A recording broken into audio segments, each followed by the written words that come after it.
The ultimatum. Commander Sarah Chen stood alone on the observation platform, watching the massive Federation Council Tower gleam in the morning light of Proxima Centauri. The alien architectural marvel stretched impossibly high, its crystalline surface refracting the starlight into 1,000 colors. Beautiful, she thought, but built to intimidate, just like everything else in the Galactic Federation. Her communication device chimed softly. "Commander Chen, they're ready for you," came the voice of her aide, Lieutenant Park.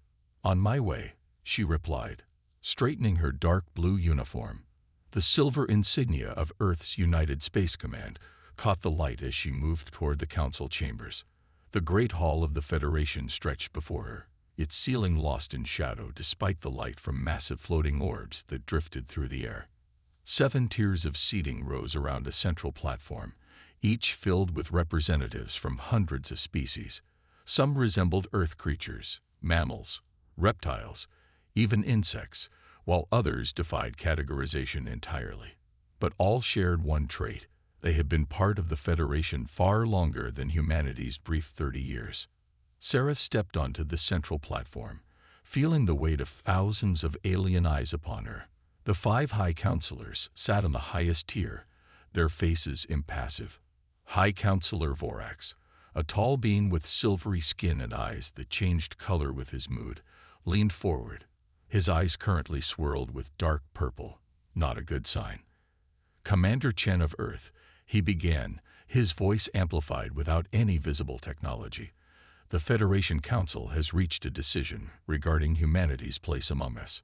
Sarah maintained a neutral expression, though she already knew what was coming. Intelligence reports had prepared her for this moment. "Humans have expanded too rapidly," Vorax continued, his eyes darkening further. "You have colonized 12 systems in 30 years. You develop technologies at an alarming rate. Your population growth exceeds all safety projections." Murmurs of agreement rippled through the assembly. "Therefore, the Council has enacted Resolution 7293. All human expansion will cease immediately. Earth and existing colonies will submit to Federation oversight committees.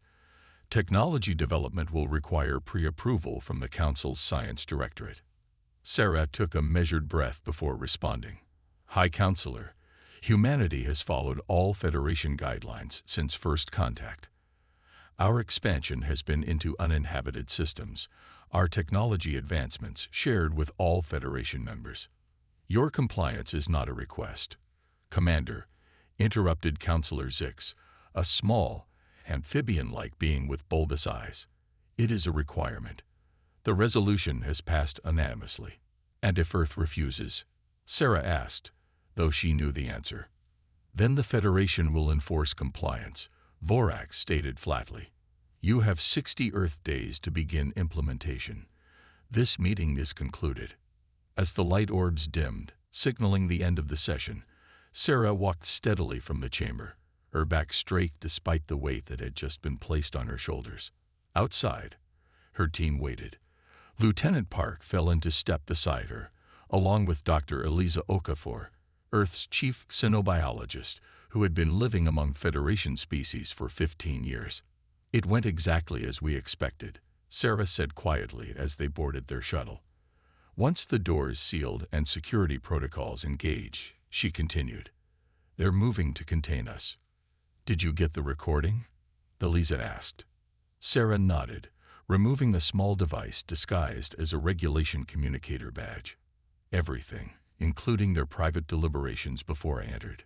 She activated the device, and a hologram appeared, showing the council chamber before the public meeting. The 5 high counselors spoke freely, unaware they were being recorded by technology they didn't know humans possessed. "These humans developed too quickly," Vorax was saying in the recording. "In another century, they could match or exceed our capabilities. Their neural architecture processes information differently," added Counselor Trill, a being composed of what appeared to be luminous gas contained within a transparent exoskeleton. "They adapt to challenges in unpredictable ways." "The containment must begin now," Zix stated. "Our simulations show their potential growth curve. If we wait even 20 years, control becomes significantly more difficult. What of the resources? Asked a fourth counselor, whose species resembled a massive arthropod. Once controlled, human worlds will provide excellent extraction opportunities, Vorax replied. Their planets are unusually rich in heavy elements. We project at least 3 centuries of profitable harvesting. Sarah stopped the recording. The shuttle was silent as her team absorbed the implications. They don't want partners, Lieutenant Park said finally. They want subjects. And eventually, just our real estate. How much time until we reach Earth? Sarah asked the pilot. 17 hours, Commander. Make it 15. We need to present this to the United Council immediately. The United Council chamber in Geneva was nothing like the Federation's Grand Hall. A simple circular room with wooden panels and a round table that seated representatives from Earth's nations and colony worlds. Practical, functional, human. Sarah stood before them, having just played the same recording. President Elena Martinez of the United Earth Government looked grim. So they've finally shown their hand, she said. Admiral Kagawa, what are our options if this comes to military conflict? Admiral Hiro Kagawa, head of the Space Command, shook his head. Not viable, Madam President. The Federation fleet outnumbers ours 20-1. Their technology still exceeds ours in key areas, particularly faster than light travel and weapon systems. Diplomacy? Asked the representative from Mars Colony. Dr. Okafor answered this time. I spent 15 years studying Federation cultures. This isn't a negotiating tactic. It's the beginning of a long-planned subjugation. They fundamentally fear our potential. Then what options remain? Martins asked, looking around the table. The room fell silent until a door at the back opened. An older man with silver hair and dark brown skin walked in, moving with the careful precision of someone who spent more time thinking than exercising. This was Dr. Kwame Cozy, Chief Scientist of the United Earth Science Directorate. We leave, he said simply. Leave. Several voices echoed in confusion. Dr. Nkosi activated the room's holographic display. Project Exodus, a contingency plan we began developing 15 years ago, when we first suspected the Federation's true nature. The hologram showed Earth, but surrounded by massive, unfamiliar structures. What are we looking at, Doctor? Martins asked. Dimensional fold generators, Nkosi explained, capable of creating a space-time bubble around a planetary body and instantaneously moving it to another location in the galaxy. The room erupted with voices, most expressing disbelief. You're proposing to move Earth itself? Admiral Kagawa asked, his usual composure shaken. Not just Earth, Nkosi replied calmly. All human-inhabited worlds. We've been developing this technology in secret, using our deep space mining operations as cover. Has it been tested? Martins demanded. We successfully relocated a small moon in an uninhabited system last year. The Federation believes it was destroyed in a mining accident. Where would we go? Sarah asked. Nkosi manipulated the hologram, zooming out to show the Milky Way galaxy. He pointed to a region far from the Federation's territory, near the galactic rim. Here, our long-range probes indicate numerous habitable systems, rich in resources, and most importantly, beyond Federation scanning range. The logistics would be enormous, said the Luna Colony representative. Preparing entire planets for such a move. We've been embedding the necessary infrastructure during regular planetary maintenance for years, Nkosi replied. We can be ready within the Federation's 60-day deadline. President Martinez stood, looking at each person around the table. This would be the most consequential decision in human history. We would be abandoning everything we've built in Federation space. Trade networks, diplomatic relations, scientific exchanges. To preserve our freedom to determine our own future, Sarah added quietly.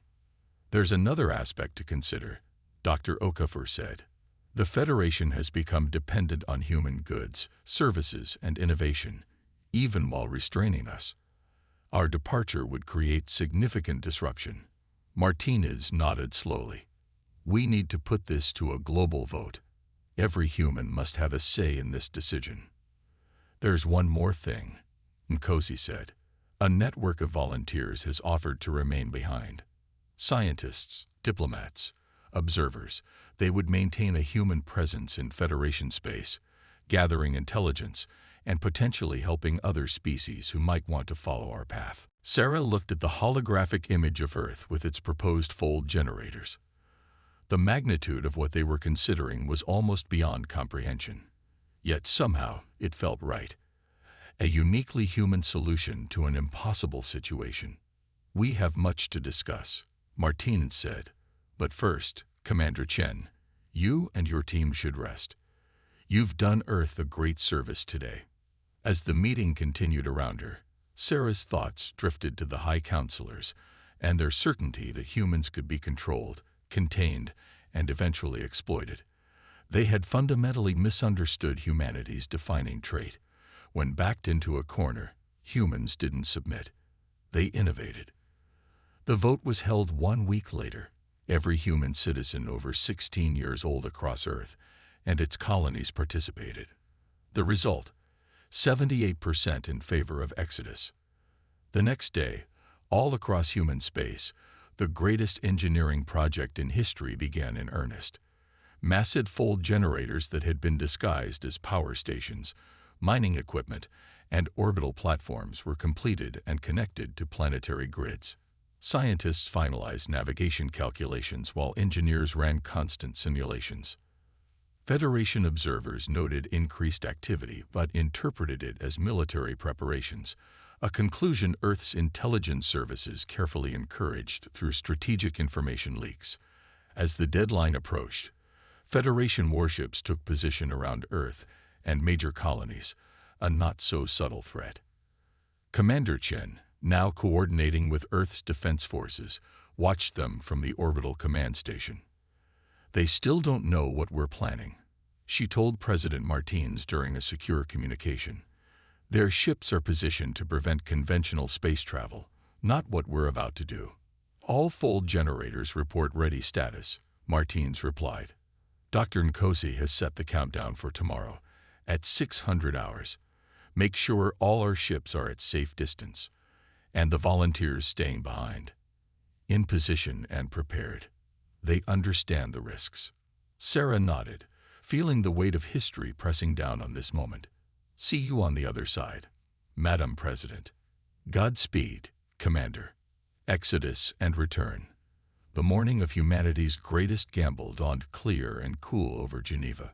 President Elena Martinez stood in the hardened command center deep beneath the United Council building, surrounded by holographic displays showing every human inhabited world.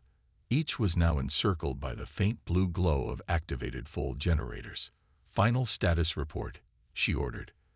All civilian populations are in secure shelters, reported the Emergency Response Director. Medical teams standing by worldwide for post-transition casualties. Fold generators at 100% capacity, Dr. Nkosi added.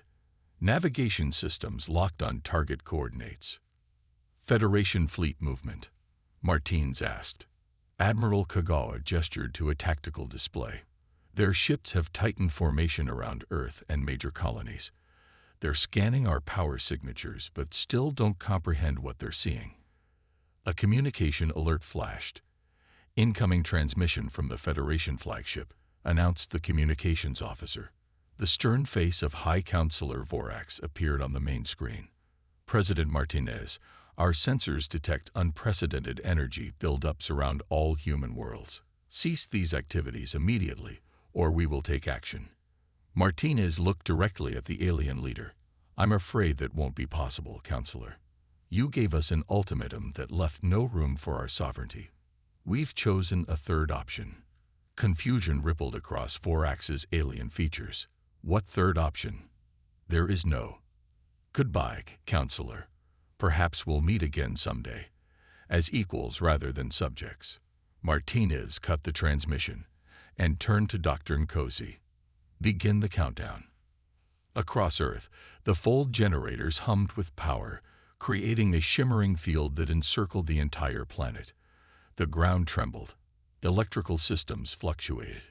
In orbit, Federation ships fired warning shots that dissipated harmlessly against the energy field.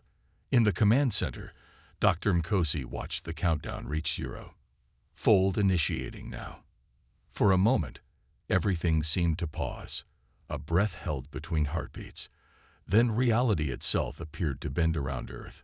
Stars visible from the planet's surface stretched into lines, then vanished entirely as Earth slipped between the fabric of normal space. The journey itself took only an instant for those within the fold bubble, though months would pass in normal space.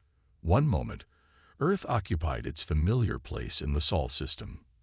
The next, it emerged in a distant region of the galaxy, thousands of light years from Federation space. As the fold field collapsed, chaos erupted across the planet. Earthquakes shook every continent as Earth adjusted to its new position in space. Tidal forces shifted as the moon settled into its orbit. Weather patterns destabilized, creating storms and atmospheric disturbances. But the shelters held. The preparations had been enough. Within hours, the worst had passed, and humanity began to emerge into a new dawn under unfamiliar stars. One by one, other human worlds appeared nearby. Mars, Venus habitats, the Jupiter and Saturn moon colonies. Each had made the journey successfully, creating a transplanted human space in this unexplored region of the galaxy. President Martinez addressed a stunned but relieved population. People of Earth and her colonies, we have done what no species in known history has attempted. We have moved our entire civilization, rather than surrender our right to determine our own destiny. The path ahead will not be easy, but we face it as free people, masters of our own fate. In the space they had left behind, the Federation Council faced an unprecedented crisis. The disappearance of an entire species, especially one that had become deeply integrated into the Federation economy, sent shockwaves through galactic society. How is this possible? Demanded Counselor Zix in an emergency session. Planets cannot simply vanish. Yet they have, replied Trill, the gaseous counselor. Every human world, simultaneously. Our scientists have no explanation. The economic disruption is already severe, reported another counselor. Human-produced goods comprised 18% of Federation trade. 3 major species are reporting critical shortages of medications that only human biochemistry could synthesize. High Counselor Vorax sat silently, his color-changing eyes now a dull gray of uncertainty. Find them, he finally said. They must be somewhere. But despite deploying long-range scout ships and activating every sensor network, the Federation found no trace of humanity.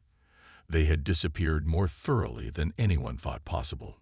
Meanwhile, among the stars near what used to be Federation space, a small network of humans who had volunteered to stay behind began their work. Dr. Eliza Okafor, who had chosen to remain, established communication centers on 12 worlds where sympathetic alien species helped hide their presence. The Federation is fracturing, she reported via a quantum entanglement communicator, one of the few links to the relocated human worlds. Without human innovation and resources, old rivalries between species are reemerging. Several outer systems have already declared independence. In their new home, humanity flourished. Free from Federation restrictions, human innovation accelerated. Cities rose on terraformed worlds. New technologies developed at an exponential rate. The fold generators that had transported them were refined and improved, allowing for safer, more controlled transitions. Commander Sarah Chen, now Admiral, led expeditions to explore their new stellar neighborhood. Her ships discovered abundant resources, habitable worlds, and even simple life forms on several planets, but no sign of advanced civilizations.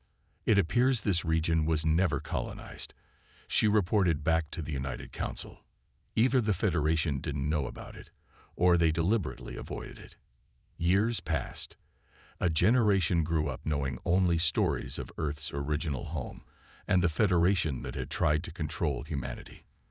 But they also grew up free, unbounded by alien restrictions, able to reach their full potential. 50 years after the Exodus, humanity had built something remarkable. A thriving, multi-planet civilization based on principles of self-determination, scientific advancement, and cooperation. Their technology now surpassed what the Federation had possessed when they left, particularly in the realms of space-time manipulation, energy generation, and faster-than-light travel. In a chamber that echoed the old United Council room on Earth, Admiral Chen, now white-haired but still straight-backed and clear-eyed, addressed the leaders of human space. "We've confirmed that the quantum entanglement network established by our people who remained behind is still operational," she reported. "The latest intelligence indicates that the Federation has fractured into 3 competing alliances. Many species have achieved independence. The old power structure has collapsed." "And what of those who stayed behind?" asked President Amara Okafor, daughter of Dr. Eliza Okafor, who had remained in Federation space. "They've built an underground network across hundreds of worlds," Sarah replied. "Many alien species have joined them, inspired by what humanity did. They're asking if it's time." "Time for what?" asked one of the younger council members. "Time to return," Sarah said simply. "Not to reclaim our old worlds, but to offer a choice to those who wish to join us, to show the galaxy another way forward."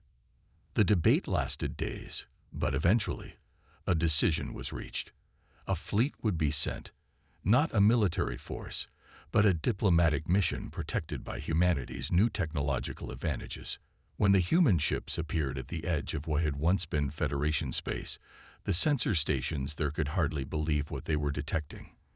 The vessels were unlike anything seen before, gleaming silver blue, moving with impossible grace, and emanating energy signatures that defied analysis. The first message they broadcast was simple: "We are humanity. We have returned, not to conquer, but to invite. We offer a hand in friendship to all species who wish to determine their own destiny."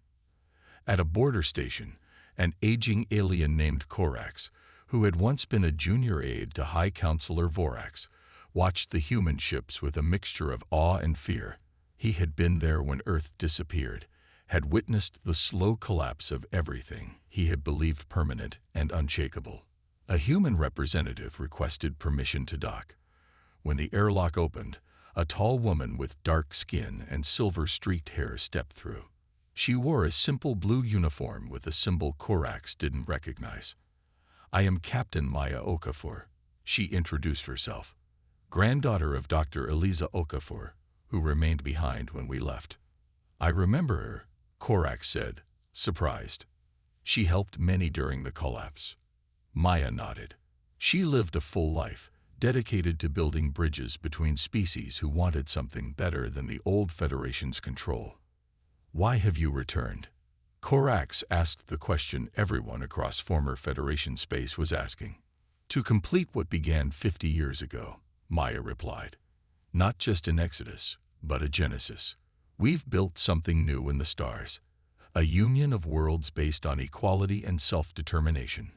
We've come to invite others to join us, or to help those who wish to follow their own path." She activated a holographic display showing dozens of thriving worlds, human planets along with those belonging to species Korax had never seen before. "The universe is vast," Maya continued. "There's room for all paths, all choices. The old Federation failed because it feared difference and sought control. We offer another way." News of humanity's return and their offer spread rapidly. In what remained of the Federation Council, now a shadow of its former self, the few surviving original counselors watched their carefully maintained order crumble completely. High Counselor Vorax, ancient now and barely clinging to power, faced the truth he had refused to accept 50 years earlier. The humans had never needed to defeat the Federation. By simply removing themselves, they had set in motion its inevitable collapse.